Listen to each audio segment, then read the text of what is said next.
Okay, so I wanted to make a video because I was recently sort of doing this passive exercise of transferring my very old cassette tape demos to files, um, so that I could save those for my own use or posterity or what have you. Um, and I came across a song that I tend to regard as one of, if not the worst song I've ever written. And it even to this day makes me kind of cringe to think about it. Different. I almost never like go back and tweak or rewrite songs that I think have flaws. I just don't play them anymore. Anyway, this is a song called "Settle Down," and I think it's one of the worst songs I've written. Let's listen to it. Let's listen through the original demo. Let's keep in mind I recorded this when I was either 14 or 15, and at the time I really wasn't a guitar player, just could barely play and was mostly just playing in order to write. I was also kind of an unseasoned singer, so putting that aside, let's take a fresh listen to this and see how this song really strikes me. Night falls in the twilight of her life. Played 1,000 roles as mother, girl, and wife. When she looks back on her life, she does it with a tear. Opportunities missed by fear. Not the worst lyric. I remember when we were just in school. I tripped to my time fast. You acted drunk, but only to yourself. The waiter says, Not very good, of course. went into the bathroom, took off your stocking, giggling and gave it to me. Then you This is when I think it's like totally cringe when I blushed and turned away. at this point I'm totally missing the What point. you done? You taken off a stocking, a guilt upon you. Standing there, I kissed you, light upon This your huge fresh leap. breath. I told you I could love That's the you, original demo. but That's a you little weren't quite ready to hear. But you turned your head and tenderly, your lips brushed over mine, and for a moment sending me dimensions beyond time. That makes no sense. Kisses, taste of teardrops in a teacup on a kettle. That's the worst line because The dawn's anybody on knows, the including horizon. 14-year-old me, Time for Teacups aren't restless on hearts to kettles. settle. Restless hearts to that settle. we're just fighting for this, like grabbing images from Settle the stream of down. consciousness, and then it's not the worst to say the dawn's on the horizon. It's time for restless hearts to settle. That's okay, but it's a forced rhyme to the death Kisses, taste of which teardrops also just doesn't make sense. in a teacup on a kettle. The dawn's on the horizon. Time for restless hearts to settle.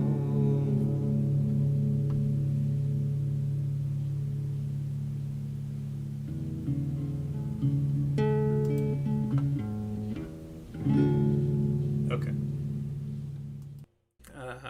There's a lot that's going on there that's not great, but let me break it out. So, first off, I was doing the best I could as a 15-year-old kid to perform that in the demo, but I wasn't very good.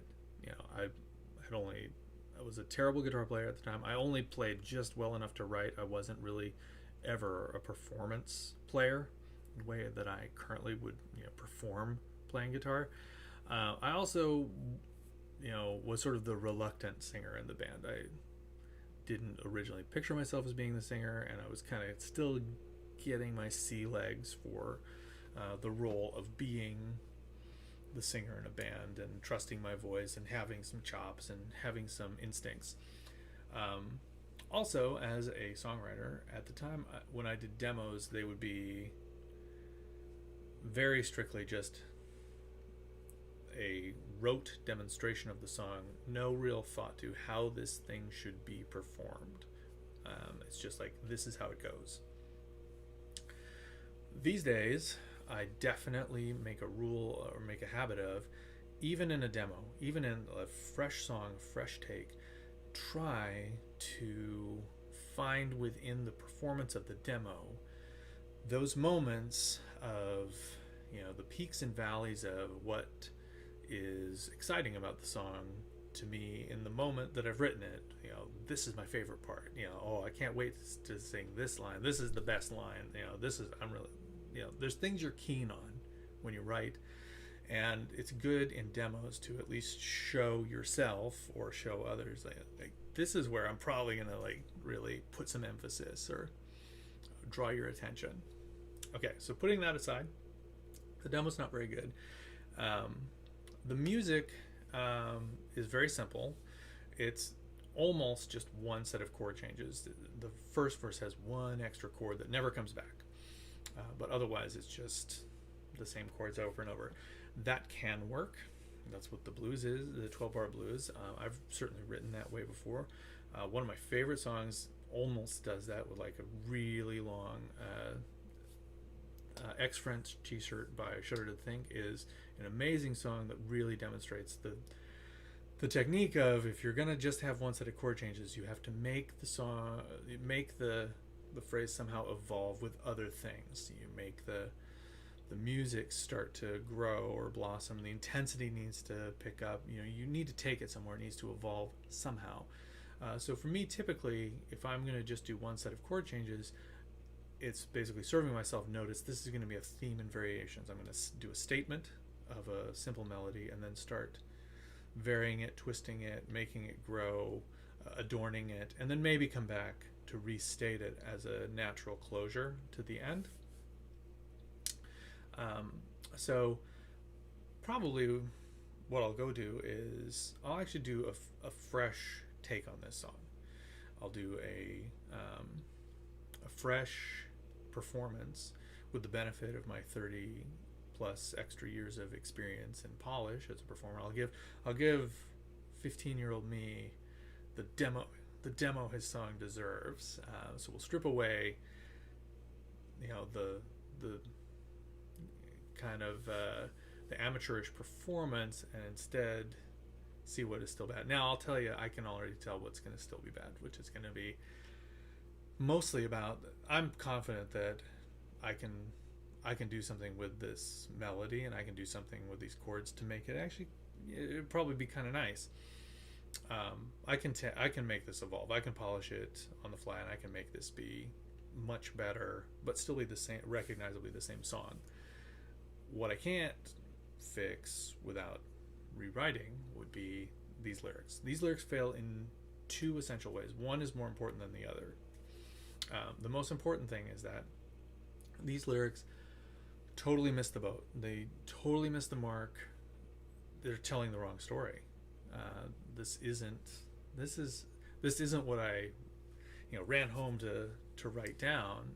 This isn't what I was excited to write about when the event ended. So the context, the inspiration for this story is kind of a nice, sweet memory of mine. So as a 14 or 15-year-old kid who's, I can't remember how old I was at the time, let's just say 15, who was kind of shy and kind of introverted, I tagged along with some choir friends, almost dragged out with some choir friends to this Moroccan restaurant in Denver that they liked going to for groups. And there was a girl who I had kind of a crush on, but hadn't really spent much time with her. And then unbelievably, we're at this restaurant and she started flirting with me, and I could hardly believe that it was true. Like sort of a pinch myself, no, really, she can't be. So this really should be a song that's about the courage to express your feelings about somebody and the courage to come out of your shell and close that distance, and those first tentative steps you take towards each other. I mean, nothing, this didn't coalesce into some great love story or something, but that moment was really nice and really sweet. And it was really exciting to 15-year-old me, and that's what I was trying to write about. I totally failed. I didn't write that song. There's 2 lines in here that have some emotional resonance, but when I was writing this lyric, I totally divorced myself from the actual like emotional anchor of what am I trying to write about. And that's one of the most important things when you're writing a song, is you've got to stay centered. You got to stay anchored to what's your point. Even if you don't make it abundantly apparent to the listener, it should be abundantly apparent to you that you're writing about X. So the 2 lines that still strike me as resonant with what this song should be about are it's the last line, where it's the dawn's on the horizon, time for restless hearts to settle. That's kind of nice, and that is, that's a good way to like cap this as, hey, there's a new dawn in front of me. There's it's time to like come together, and there's something nice ahead, and hopefully, like, it's not perfect, it's not genius, but it's at least true to the moment that I'm trying to actually tell. The other one is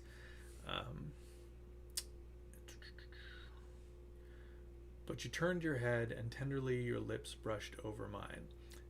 That is also, and I would take out the over if I were doing that now. I'd say you turned your head and tenderly your lips brushed mine. That fits the meter a little bit better, but small victories. Those are the only 2 things that really still work.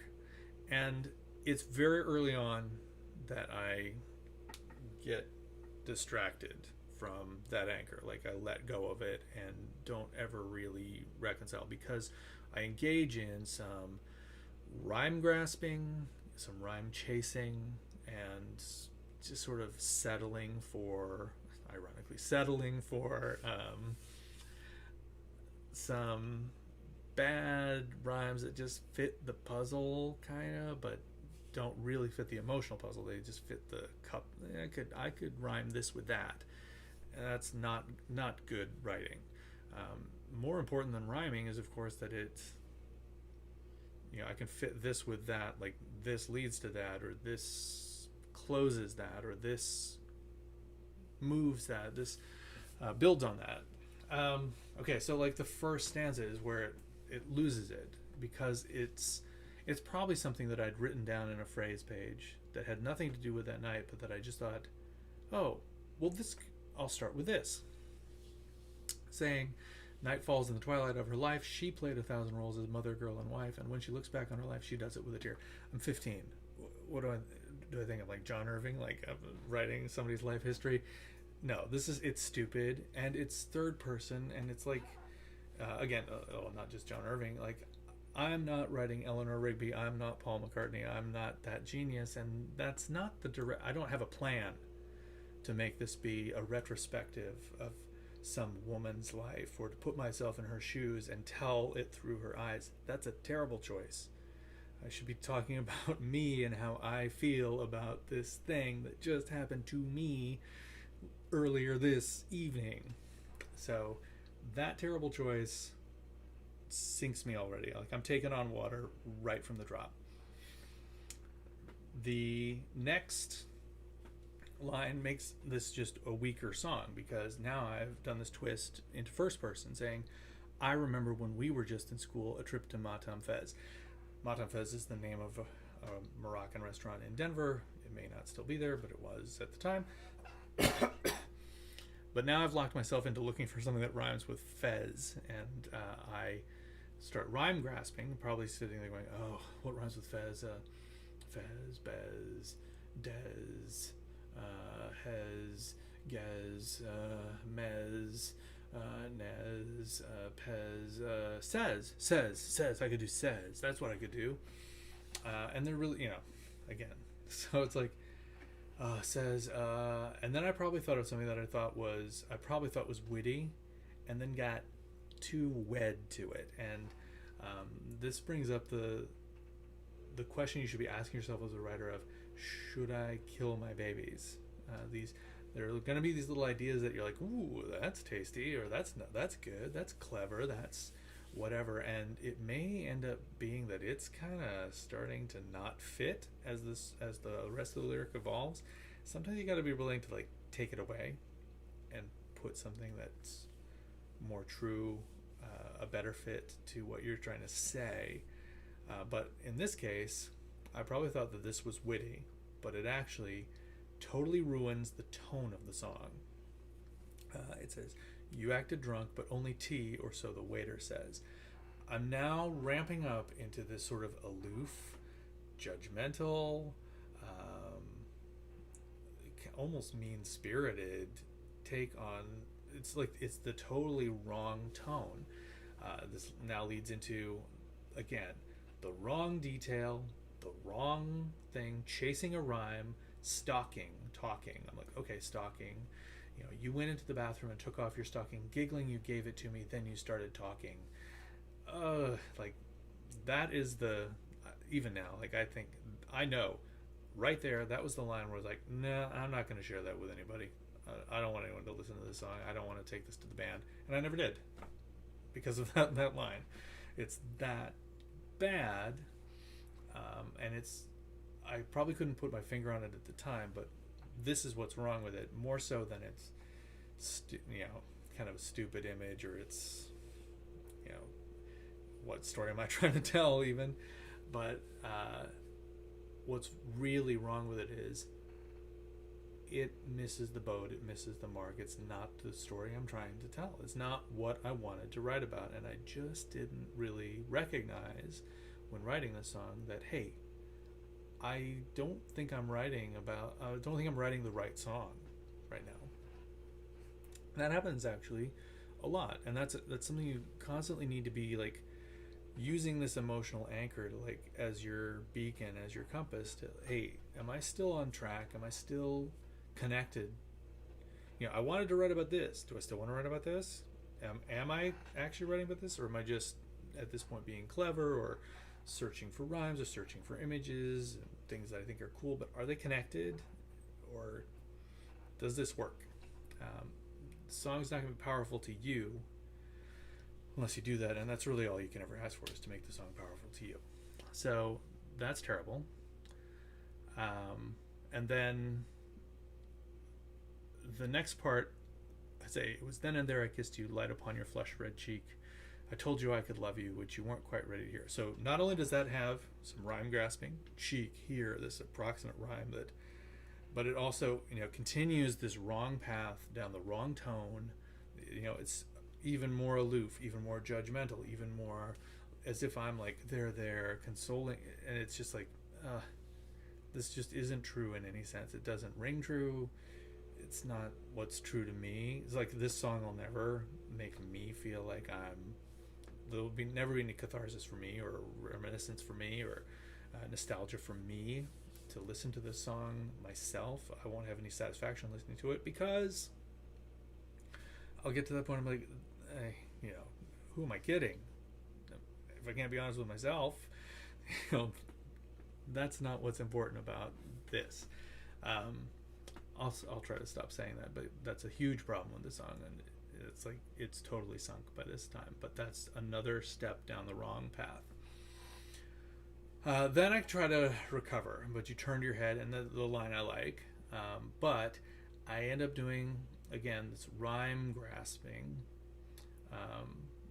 sort of chasing something to rhyme with mine. I say, "You turned your head tenderly, your lips brushed over mine," and I say this terrible answer to it: "For a moment sending me to dimensions beyond time," which is both cliche and ridiculous, nonsensical, almost comically weird.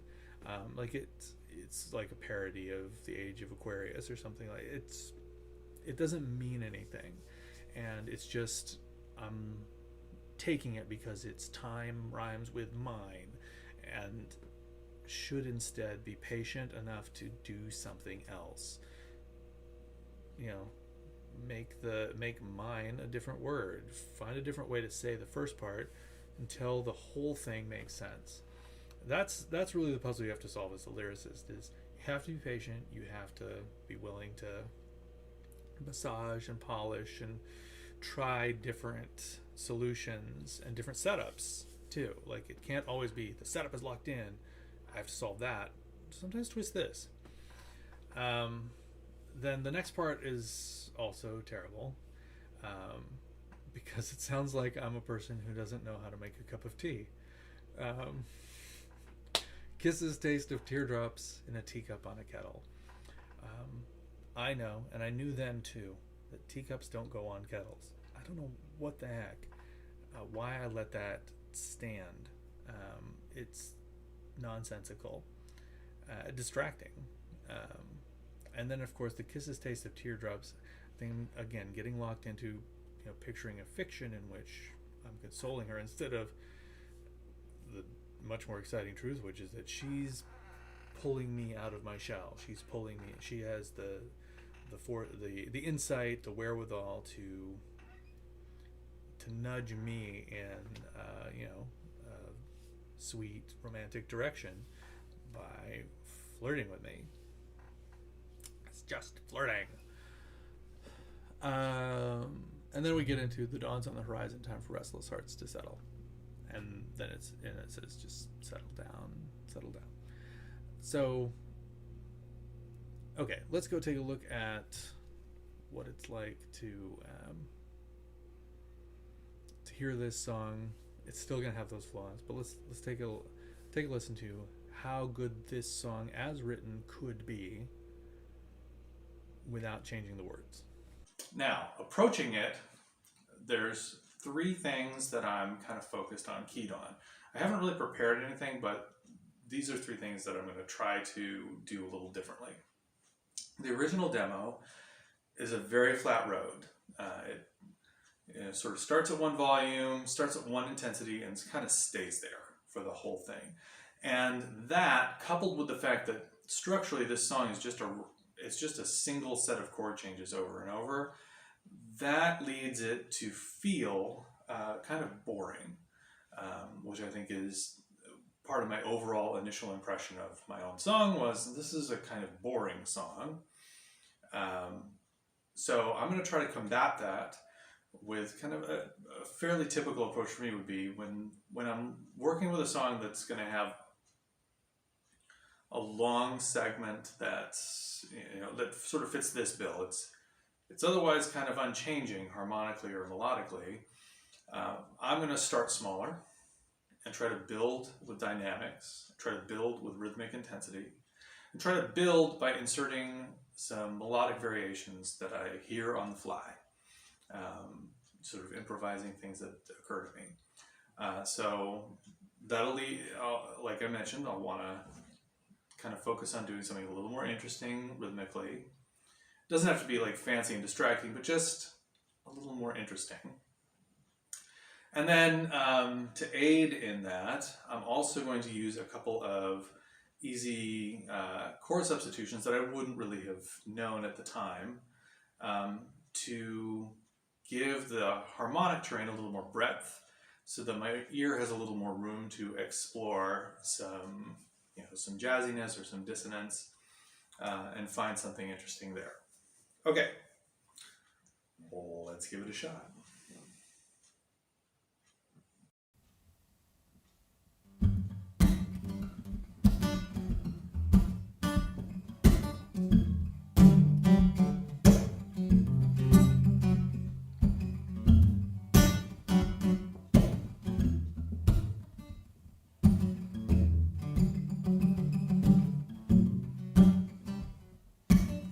Night falls in the twilight of her life, played 1,000 roles as mother, girl, and wife.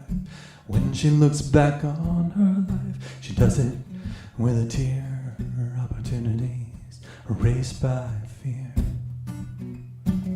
I remember when we were just in school on a trip to my time fairs. You acted drunk but on the tea, or so the waiter says. You went into the bathroom and took off your stocking, giggling you gave it to me, and then you started talking. You blushed and turned away when you thought of what you'd done. You're taking off your stocking and giving it to someone. It was then and there I kissed you, light upon your flushed red cheek. I told you I could love you, what you weren't quite ready to hear. But you turned your head tenderly, your lips brushed over mine, for a moment sending me to dimensions beyond time. Kisses taste of teardrops in a teacup on a kettle. The dawn's on the horizon, time for restless hearts to settle. Restless hearts to settle. Restless hearts to settle. Settle down, boys, settle down, boys, settle down, boys, settle down.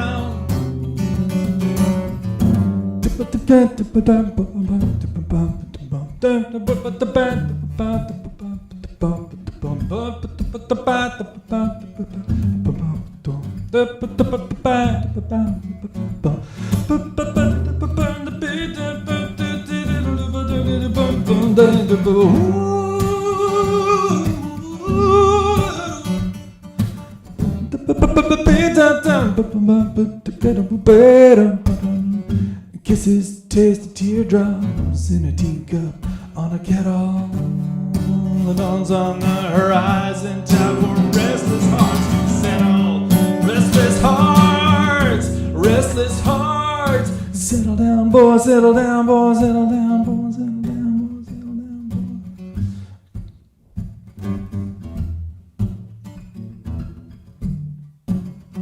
boys. Time for restless hearts to settle down.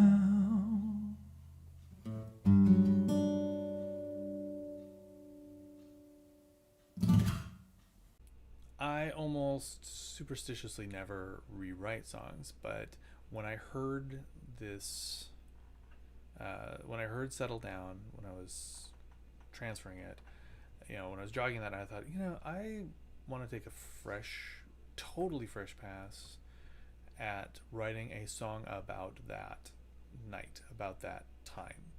Like it was really sticking in my craw, that I'd messed that up so badly. It was really bothering me, and so I did. I wrote a new song, and I kind of, I guess as an homage to my former self, I kept the idea of I'll just use one set of chords, but this time I'm going to choose better words to tell the story to myself, even if, as I've often said, even if I'm not necessarily spoon-feeding an actual short story to the listener. I want this to be better anchored so that I'm satisfied that I stayed true to what was important about the moment I'm writing about. So I did write that. I wrote a new song called Am I Crazy? And then I recently performed it for the first time on a live stream. So now let's listen to that, because I haven't actually, I haven't fully listened to that in isolation yet. I just knew that after the live stream, I felt like, still needs work, still needs some polish. And then I had an idea for where I would take it from there, which I guess I'll save for a moment. But let's listen to it. I'll react to it for you, and then let's talk about what I'm thinking of doing next, to sort of take it to the next level and, kind of bring it to where I think it needs to be. So let's check it out.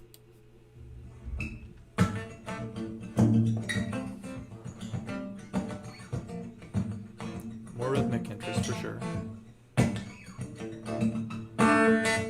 It's not a tuning I use very much. Dad gets. This is the only song I've ever written, and I think I was a little hasty. I should have dialed in those upper strings. Rockin' dinner, friends of Hannah. You were friends with her from choir. Starting small.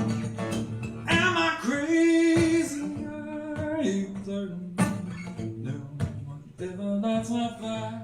That delivery was really intriguing.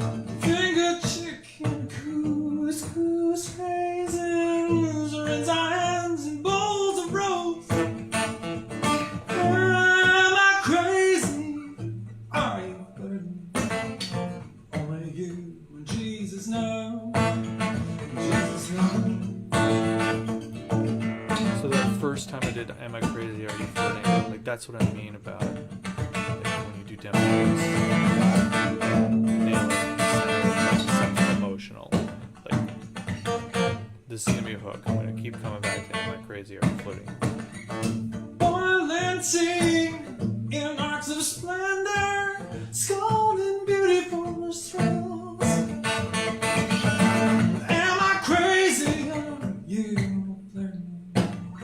Will I seize it or stay still? Or stay still?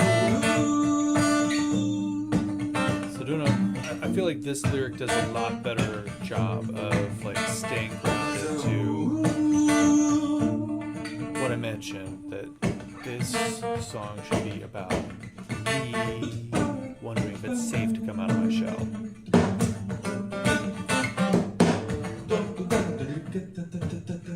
And what I think I haven't quite done, I do like this scat, but and I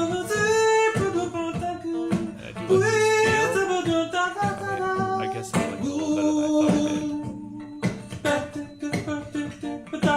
I thought I did. My slow cooker going off in the background.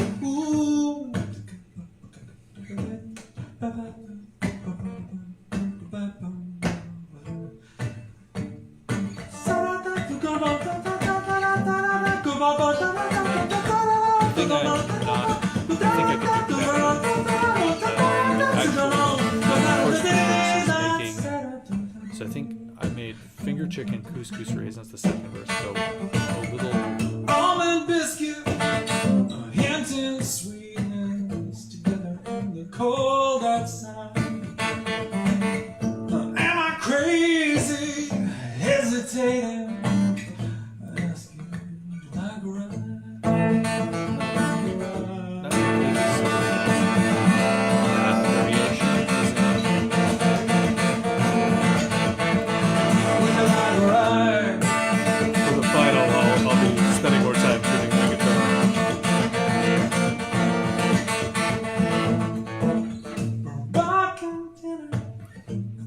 So again, with the theme and variations, I'm going to restate. Probably not change it that much. Oh, am I crazy? Are you flirting? No one ever lights my fire, lights my fire.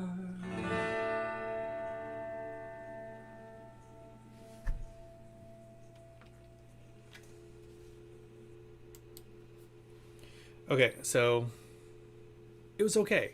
I think I can do better.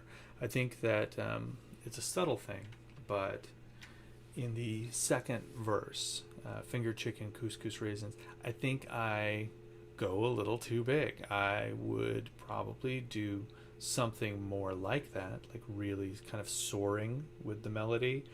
Probably is a better fit for the other thing that I felt kind of missed the mark there was almond biscuit. So coming out of the scat, I think that if I were thinking strategically, that scat, I like the scat, but the scat, kind of winds its way down. And there's two choices there. I'm at a crossroads where either I can really, at that point, explode, like blossom into something big, knowing that I'm probably going to bring it back down for the final statement to close the song out, or I can let the mood of the scat bleed into that final verse. I did the latter, and I think probably it would be better to do the former. I think that taking kind of the idea of what I did with finger chicken and putting that on almond biscuit, and taking almond biscuit, that kind of idea as like something that's subtly different, growing, but a little bit smoother slope into the second verse. So that's maybe I'll like it if I do that, maybe I won't. But it felt to me like when I did Finger Chicken, the first reaction was, oh, that's too big. I went too big there. I went too big and I didn't have somewhere even bigger to go.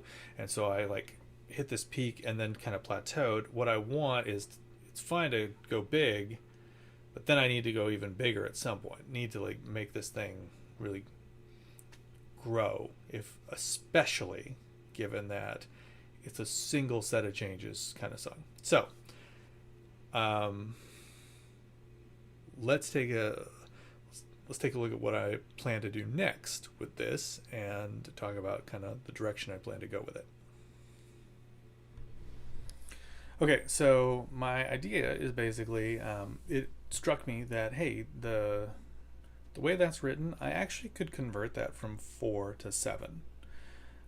And that might be a nice way to also kind of make this I'm not a world music expert. I can't like play in an authentic Moroccan style, but what I can do, especially if I move this to 7, is kind of try to be inspired by, make this a little more oud-like, make this a little more Doombek-like, and kind of find this sort of amorphous 7 that doesn't like necessarily sit there and hit you in the face that it's in 7, but is one of these things that's kind of like music from the sort of Strait of Gibraltar area, where or Andalusian Spain, kind of amorphous flamenco kind of thing, where I think just get a little more atmospheric, challenge myself to do something a little bit outside my normal zone, especially as a vocalist, and just so I'm gonna do this. I'm gonna move it to 7, and I'm gonna change the guitar part and have it be less of the kind of guitar I would play if I were trying to play this live, where it's like I've got to really lay down a groove, a feel, and show time very clearly, but instead do the kind of thing I don't do very much when I'm like playing and singing, which is arpeggiate and be a little bit smoky or hazier in marking time, but instead just kind of set more of a mood. I think I'm also, just sort of as a fun side thing to be kind of inspired, again, finding some unfamiliar things, I think I'm going to use a couple of vintage guitars that I have, a vintage like a made in Japan Tesco Tulip that I just got, a guitar I don't know very well, to by using that again kind of put myself in I'm exploring this guitar, I'm exploring this song, sort of an exploratory mood. And I also have this vintage Beatle bass that I'll use. I want to use it before I think I'm ultimately going to sell it, but I kind of like it, and I want to at least have one cool thing that I've recorded with it. So I think I'll do that. I'll go get out my Doombek, which I also haven't used in a recording, and then I'll maybe do my Slinger. Let's have everything be all vintage except for the Doombek, and kind of see how it goes. So I'm going to multi-track that, and then I won't bother reacting to it. I'm just going to, next thing you'll hear is the final result of me taking all those ideas, and maybe there's more to come in the future, but that's where I'll leave you now, is sort of the evolution of reacting to my worst song, dissecting what I don't like about it, starting over, trying to fix it, and trying to polish that into something that I'd be excited to play for people, excited to put on an album, or maybe something that I can put onto the new Rook Redux album, for instance. Anyway, I know this is a long one, but I hope it was interesting. And so here comes the payoff. Here's the final song, and thanks for sticking around.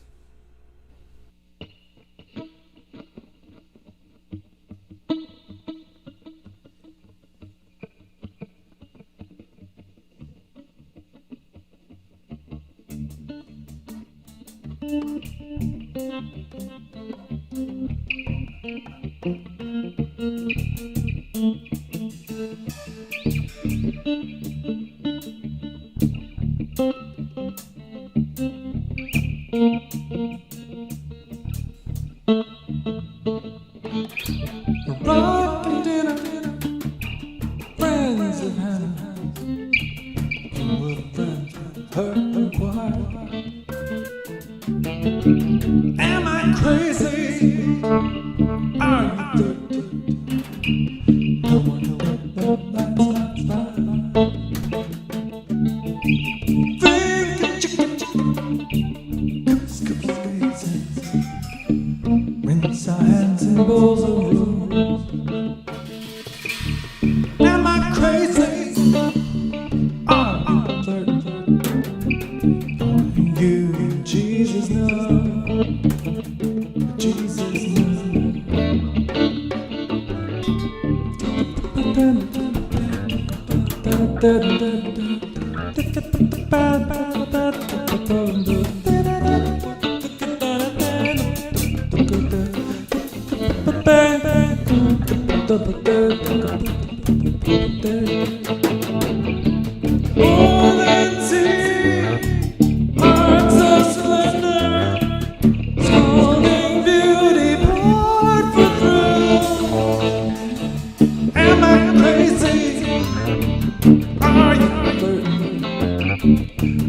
Seize it or stay still, stay still.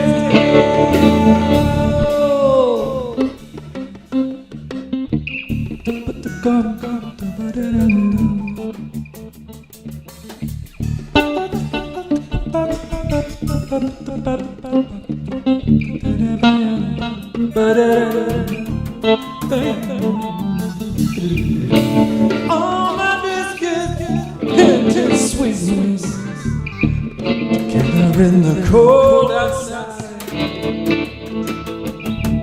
Am I crazy? Hesitating, asking like a